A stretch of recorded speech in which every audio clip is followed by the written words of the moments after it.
नमस्कार.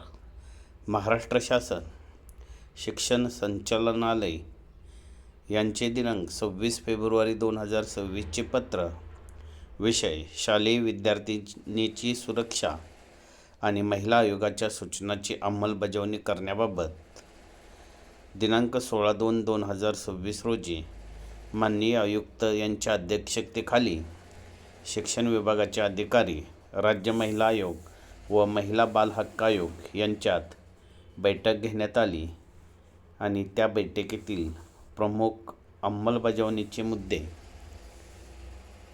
पहिला आहे कारवाई अहवाल.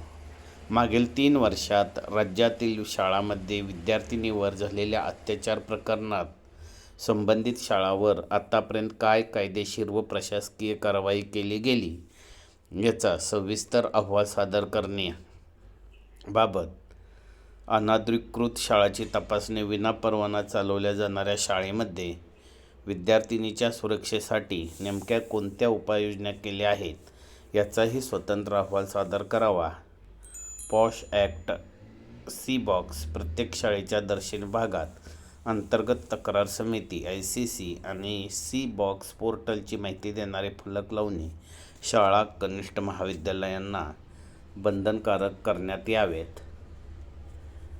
नंबर 3. तक्रार पेटी.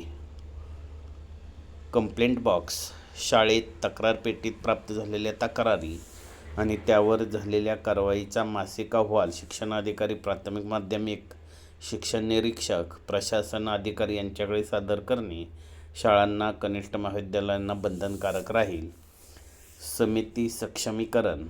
शाळांमधील सखी सावित्री समिती अधिक सक्रिय आणि बळकट करण्यासाठी विशेष मार्गदर्शक तत्त्वे जारी करण्यात आलेली आहेत. त्याप्रमाणे आपल्या अधीनस्थ शाळांमध्ये कनिष्ठ महाविद्यालयामध्ये सखी सावित्री समितीच्या सभा आयोजित केल्या जातील व त्याचे इतिवृत्त जतन करून ठेवणे बंधनकारक आहे. शिक्षणाधिकारी, प्राथमिक माध्यमिक शिक्षण निरीक्षक, प्रशासन अधिकारी यांनी आपल्या अधीनस्थ शाळा कनिष्ठ महाविद्यालयामध्ये सखी सावित्री समितीचे कामकाज शासन नियमाप्रमाणे होत असल्याची खातरजमा करावी. स्वच्छतागृह सुविधा. प्रत्येक शाळेत मुलींसाठी स्वतंत्र स्वच्छतागृह असणे अनिवार्य असून शासकीय शाळांसाठी DPCच्या 3% निधीतून तरतूद करण्याबाबत प्रस्ताव जिल्हाधिकारी कार्यालयातील जिल्हा नियोजन समितीकडे सादर करण्याची दक्षता घ्यावी. सायबर सुरक्षा उपक्रम. राज्य महिला आयोगामार्फत राबवल्या जाणाऱ्या सायबर सुरक्षा व युवती सक्षमीकरण उपक्रमासाठी प्रत्येक शाळेतील एक महिला शिक्षिका यांची नोडल ऑफिसर म्हणून नेमणूक करून समन्वयाची जबाबदारी निश्चित करण्यात यावी. याबाबत आपल्या विभागातील जिल्ह्यातील सर्व शाळा कनिष्ठ महाविद्यालयातील मुख्याध्यापक, प्राचार्य यांनी राज्य महिला आयोगाच्या पत्रातील सूचना निदर्शनास आणून त्याप्रमाणे कार्यवाही करण्याबाबत आपल्या स्तरावरून सूचित करण्यात यावे.